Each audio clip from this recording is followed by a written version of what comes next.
어느 날 한 청년이 찾아왔습니다. 그리고 질문을 했습니다. 목사님, 예수님을 믿으면 무엇이 달라집니까? 예수님을 믿으면 무엇이 달라지는 것입니까? 라고 질문을 했습니다. 목사님이 이렇게 대답을 했습니다. 예수님을 믿으면 모든 문제가 없어지는 것이 아니라 모든 문제 가운데 함께 하시는 분이 생기는 것입니다. 라고 대답을 했습니다. 많은 사람들이 예수님을 믿으면 병이 낫고 사업이 잘 되고 가정이 좋아지는 것으로 생각하는 경우가 많습니다. 물론 하나님께서 그런 복을 안 주신다는 것은 아닙니다. 그러나 우리가 알게 된 복음, 우리가 만나게 된 예수님, 우리가 알고 있는 복음의 가장 큰 축복은 환경의 변화가 아니라 주인이 바뀌는 것입니다. 주인이 달라지는 것입니다. 지난 예수 만남 주일에 많은 분들이 교회를 찾아주셨습니다. 처음 오신 분들, 오랜만에 다시 교회를 찾으신 분들, 그리고 가족과 이웃을 초청하기 위해 수고한 성도님들의 헌신을 통해서 여러분들이 예배에 참여하였습니다. 그러나 사실 예수 만남 주일은 끝이 아니라 시작인 것이죠. 한 번의 행사로 끝나는 것이 아니라 지금부터 시작인 것입니다. 어떤 성도님이 교회를 방문했다고 해서 곧바로 신앙이 완성되어지는 것이 아니기 때문입니다. 중요한 것은 교회를 만나는 것이 아니라 예수님을 만나야 하는 것입니다. 중요한 것은 예수님을 만나는 것이고 더 중요한 것은 그 만남 이후의 삶인 것입니다.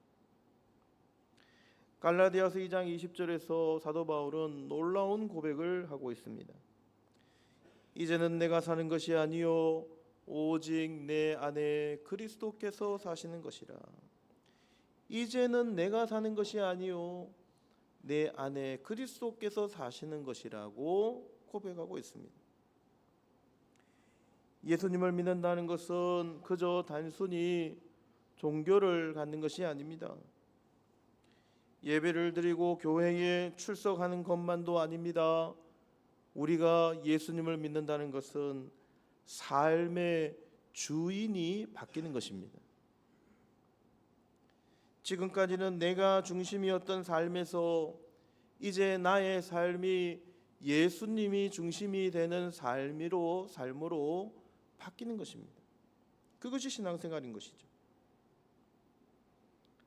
어떤 자동차 운전 강사가 이런 말을 했다고 합니다. 사고는 대부분 운전을 잘 못해서가 아니라 자기가 너무 잘한다고 생각할 때 일어납니다. 신앙생활도 마찬가지죠. 우리는 신앙생활 한다고 하면서 종종 예수님을 조수석에 모셔놓고 신앙생활합니다. 그리고 여전히 운전석에는 내가 운전대를 붙잡고 운전하려고 하는 것이죠. 그런데 중요한 결정도 내가 하고 인생의 방향도 내가 정하고 그렇게 살다가 문제가 생기게 되면 그제서야 주님께 도움을 요청합니다. 그러나 오늘 바울은 말합니다. 이제는 내가 사는 것이 아니다. 예수님은 우리 인생의 조수석이 아니라 운전석에 앉으셔야 될 줄 믿으시기를 바랍니다. 이제 예수님을 만난 사람은 자신의 인생의 운전대를 예수님께 맡겨야 하는 것입니다. 그래서 이번 예수 만남 주일을 통해서 방문한 우리 새 가족들이 그리고 예수 만남 주일 이후에 지금도 계속해서 예배에 참석하고 계시는 우리 방문자님들이 단순히 저희 교회의 분위기를 경험하는 것으로 그치지 아니하고 예수님을 인격적으로 만나게 되시기를 주님의 이름으로 간절히 축원합니다. 예수님을 만나셔야 된다는 거예요. 또한 우리 기존의 성도님들도 다시 한번 자신의 삶을 돌아보시면서 삶의 주도권을 주님께 맡기시는 믿음의 결단이 있기를 소원합니다. 우리 교회의 목표는 사람을 교회로 데려오는 것이 아닙니다. 우리 교회의 목표는 한 사람을 예수님께 인도하는 것입니다. 그리고 예수님을 만난 사람의 가장 아름다운 고백은 바로 오늘 말씀이 되어야 하는 것입니다. 이제는 내가 사는 것이 아니요 오직 내 안에 그리스도께서 사시는 것이라.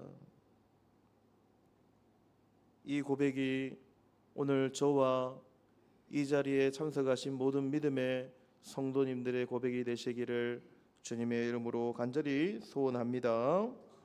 그렇습니다. 사랑하는 성도님 여러분, 예수님을 만나게 되면 옛 사람이 죽는 것입니다. 예전에 나의 모습이 죽는 것입니다. 내가 그리스도와 함께 십자가에 못 박혔나니, 여기서 못 박혔나니는 헬라어로 시네스타 우로마입니다. 이 말은 함께 십자가에 못 박혔다는 거예요. 예수님만 십자가에 못 박힌 것이 아니고 이제 예수님을 따르는 모든 믿음의 자녀들이 예수님과 함께 십자가에 못 박혔다는 뜻입니다. 예수님께서 십자가에 달리실 때에 우리의 죄도 나의 죄도 함께 처리되었다는 뜻입니다. 육체가 죽었다는 뜻이 아닙니다. 죄가 왕노릇하던 옛사람, 나의 영과 육, 옛사람이 죽었다는 뜻입니다. 전에는 내가 주인이었습니다. 내 욕심이 주인이었습니다. 내 생각이 주인이고 내 자존심이 주인이었습니다. 그러나 예수님을 만난 후에는 그 주인의 자리가 바뀌는 것입니다. 예수님을 만나고 난 다음에는 내가 주인이 아니라 예수님이 주인으로 교체되어지는 것입니다. 성경에 보면 삭개오의 이야기가 나옵니다. 키 작은 난쟁이 삭개오, 그런 노래도 있죠. 누가복음 19장에 보면 예수님을 만나기 전에는 돈이 인생의 주인이었습니다. 세리장이었어요. 세리 중에 세리, 그러니까 많은 사람들에게 욕을 먹는 위치에 있었습니다. 그런데 예수님을 만난 후에 그는 이렇게 고백합니다. 삭개오가 서서 주께 여짜오되 주여 보시옵소서, 내 소유의 절반을 가난한 자들에게 주겠사오며 만일 누구의 것을 속여 빼앗은 일이 있으면 내 갑절이나 갚겠나이다. 예수님을 만나기 전에 그의 모습은 이런 모습이 아니었습니다. 그러나 예수님을 인격적으로 만나고 난 다음에 삭개오의 고백은 완전히 달라졌습니다. 내가 이제 예수님을 만났으니 이전에 나를 청산합니다. 내가 내 소유의 절반을 가난한 자들에게 나누어 주고, 그리고 만일 내가 누구의 것을 속여서 빼앗았다면 내가 4배로 갚겠습니다. 그의 삶의 주인이 이제 예수님으로 달라진 것입니다. 사람이 바뀌었습니다. 돈을 주인으로 모시고 살다가 이제는 예수님이 더 중요해졌습니다. 예수님을 주인으로 모시게 된 것입니다. 자주 예화로 사용한 19세기 영국의 노예 무역 상인이었던 존 뉴턴. 존 뉴턴은 아프리카에서 많은 흑인들을 사다가 노예로 팔아넘겼던 사람입니다. 그러나 심한 폭풍우 가운데 하나님의 은혜를 경험하고 회심하게 됩니다. 예수님을 만나게 됩니다. 나중에는 목사가 되었고, 그리고 그의 삶은 노예제 폐지 운동에 앞장서는 삶을 살아가게 됩니다. 그리고 수많은 찬송을 남겼습니다. 여러분, 찬송가 중에 많은 은혜로운 찬송가가 이 존 뉴턴이 작사한 그런 찬송가입니다. 그가 남긴 찬송 중에 우리가 잘 아는 찬송이 있죠. 나 같은 죄인 살리신 주 은혜 놀라와 잃었던 생명 찾았고 강명을 얻었네. 나 같은 죄인 살리신 주 은혜 놀라워 잃었던 생명 찾았고 광명을 얻었네. 이게 존 뉴턴의 고백입니다. 사람이 바뀌게 되었습니다. 예수님을 만나면 인생의 방향이 바뀌게 되는 것입니다. 그래서 예수님을 만난 이후에 가장 먼저 점검해야 할 것은 예수님을 믿고도 내가 여전히 예전과 똑같이 내 인생의 주인으로 나를 모시고 살아가고 있는가? 아니면 이제 내 인생의 주인으로 예수님을 모시고 살아가시겠는가 하는 것입니다. 예수님은 우리 삶의 구경꾼이 아니라 주인이 되기를 원하십니다.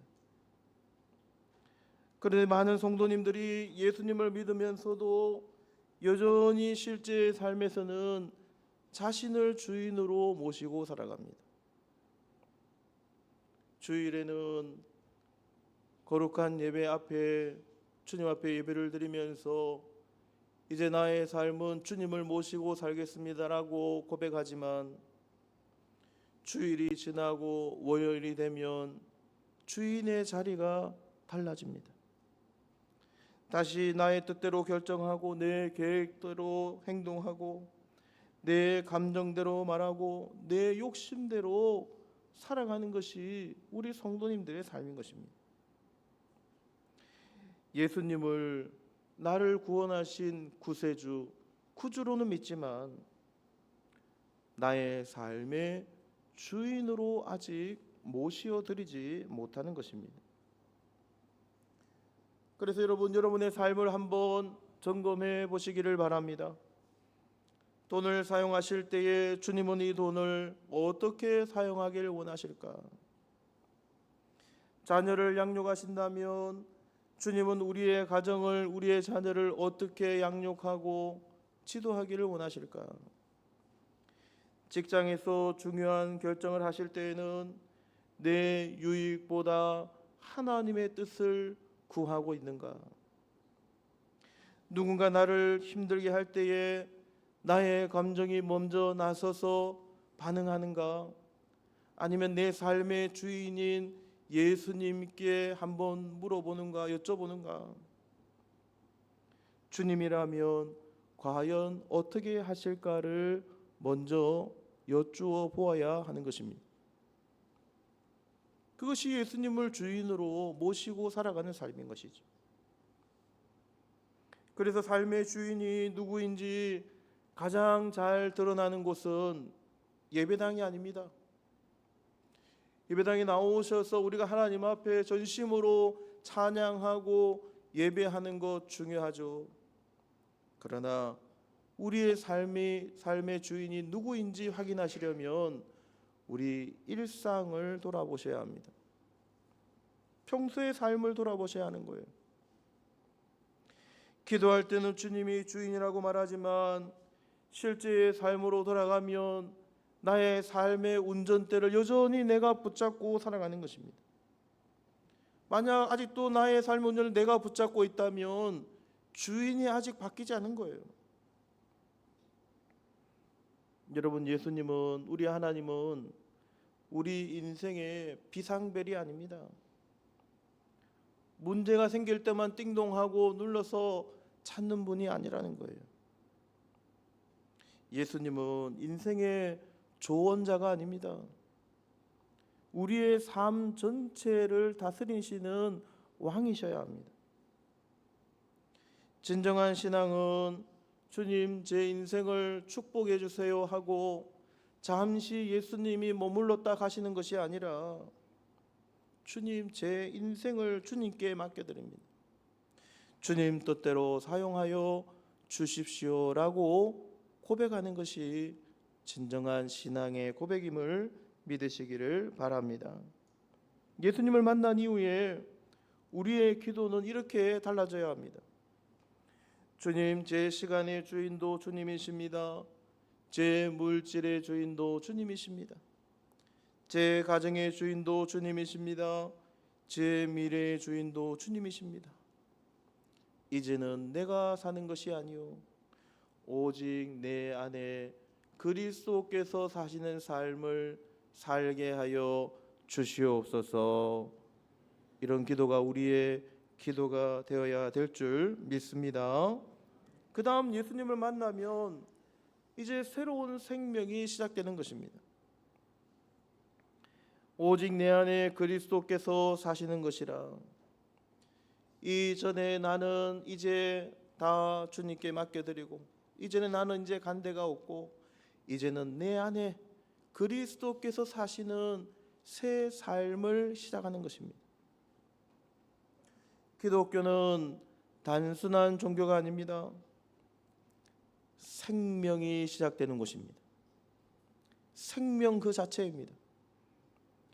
예수님은 단순히 우리를 도와주시는 분이 아닙니다. 우리 안에 거하시고 살아 계시는 분이심을 믿으시기를 바랍니다. 예수님 우리의 생명이 되어야 되는 거예요. 존 스토트 목사님은 그리스도인은 예수님을 본받는 사람이기 전에 예수님이 내주하시는 사람입니다. 예수님이 우리 안에 살아 계셔야 되는 거예요. 내 안에 예수님이 살아 계셔야 진정한 신앙생활의 시작이 되는 것입니다. 신앙생활은 나의 힘으로 살아가는 것이 아닙니다. 나의 힘으로 착하게 살아보겠다고 결심하는 것, 그건 윤리적인 삶이죠. 신앙생활은 아닙니다. 신앙생활은 내 안에 계신 예수님이 살아계시고 그 예수님과 함께 살아가는 것이 신앙생활인 것입니다. 내 인생의 주연이 달라지는 거예요. 이제는 내 삶의 주인공이 나였는데 예수님을 믿고 나면 내 인생의 주인공이 예수님이 되셔야 하는 것입니다. 그래서 예수님이 주인이 되셔서 나의 삶을 인도하시도록 맡겨드려야 하는 것입니다. 오늘 이 말씀을 기록하고 있는, 오늘 이 고백을 하고 있는 이 사도 바울은 원래 어떤 사람이었습니까? 예수 믿는 사람들을 잡아 죽이러 가던 사람이에요. 사도행전 8장에 보면 스데반이 순교할 때에 사내들인 공회의 공회원으로서 가편 투표를 던졌던 사람이 바울입니다. 그래서 예수님을 믿는 사람들을 잔멸하기 위해서 그 집집마다 수색을 하고 예수 믿는 사람들을 잡아다가 예루살렘으로 보내가지고 감옥에 갇히게 하고 형벌을 받도록 했던 사람이 사도 바울이었습니다. 그런데 다메섹으로 가던 길에서 예수님을 만나게 됩니다. 빛으로 오신 예수님을 만나게 돼요. 그 후에 바울은 완전히 다른 사람이 됩니다. 예수님을 만난 이후에 예수님을 핍박하던 사람이 이제는 예수님을 전하는 사람이 되었습니다. 교회를 무너뜨리던 사람이 교회를 세우는 사람이 되었습니다. 자신의 명예를 위해 살던 사람이 이제는 복음을 위해 이방인들에게 복음을 전하는, 목숨을 걸고 복음을 전하는 사람이 된 것입니다. 만약에 바울이 목숨을 걸고 이방인들에게 복음을 전하지 아니하였다면 여러분 오늘 우리가 이 자리에 앉아서 예배 드리지 못할 수도 있었음을 기억하시길 바랍니다. 바울이 예수님을 만난 이후에 목숨을 걸고 저 유럽으로 복음을 전하였기에 그 복음이 돌고 돌아서 오늘 우리에게까지 도달하게 된 것입니다. 바울의 무엇이 바뀌었습니까? 교육이 달라졌습니까? 재산이 달라졌습니까? 환경이 달라졌습니까? 아니죠. 예수님께서 그의 안에 살아계시기 시작하니, 예수님께서 그의 안에서, 그의 영혼 안에서, 그의 속에서 살아계시기 시작하니 그의 삶이 달라지게 된 것입니다. 그래서 바울은 오늘 이 고백을 자신의 인생을 돌아보며 고백하고 있는 것입니다. 이제는 내가 사는 것이 아니요 오직 내 안에 그리스도께서 사시는 것이라. 이제는 내가 사는 것이 아니다. 이제 내 안에 그리스도께서 사시는 삶을 살아가는 것이다. 신앙생활은 앞서도 말씀드린 것처럼 예수님을 조수석에 태우는 것으로 끝나시면 안 됩니다. 이제 나의 운전대를 그분께 맡기는 것입니다. 그렇습니다. 사랑하는 성도님 여러분, 예수님이 여러분 안에 살아계신다면 가정에서, 직장에서, 교회에서 예수님의 성품이 우리에게 나타나야 되는 줄 믿으시기를 바랍니다. 나는 죽고 나는 사라지고 예수님이 나타나는 삶을 살아가는 것이 진정한 신앙생활인 것입니다. 그러므로 이제 예수님을 만나게 되면 믿음으로 살아가는 것입니다. 우리가 믿음으로 살아간다, 신앙생활을 한다는 것은 예수님을 만난 이후에 전혀 다른 삶을 살아가는 것을 의미합니다. 20절에 이제 내가 육체 가운데 사는 것은, 이제 내가 평소의 삶을 육체 가운데 삶을 살아가는 것은 나를 사랑하사, 십자가에서 나를 사랑하사 나를 위하여 십자가에 못 박혀 죽으신, 자기 자신을 버리신 하나님의 아들을 믿는 믿음 안에서 사는 것이라. 신앙생활은 이제 예전에 나는 버려버리고 예수님이 나의 주인이 되어서 예수님이 내 안에 살아가시는 것이고 이제 내가 그분을 따라서 살아가는 것이다 라고 고백하고 있는 것입니다. 그것이 믿음 생활인 거죠. 바울은 오늘 삶의 원동력이 바뀌었다고 말합니다. 그의 인생에서 새롭게 바뀌어진 원동력입니다. 바로 예수님이 그의 삶의 원동력이 되었다고 고백하고 있습니다. 평생 공부했던 율법이 아니었습니다. 의무감도 아닙니다. 두려움도 아닙니다. 바로 하나님의 사랑, 예수님이었습니다. 나를 사랑하사. 복음이 여기서부터 시작되는 것입니다. 우리의 믿음 생활이 여기서부터 시작되는 거예요. 이제 신앙생활을 시작하시는 분들은 예수님께서 나를 사랑하사 십자가에 못 박혀 죽으신 그 사랑에서부터 신앙생활이 출발해야 되는 것입니다. 예수님이 세상을 사랑하셨습니다. 그러나 궁극적으로 나를 사랑하신 것입니다. 나를 위해 십자가에 달리셨습니다.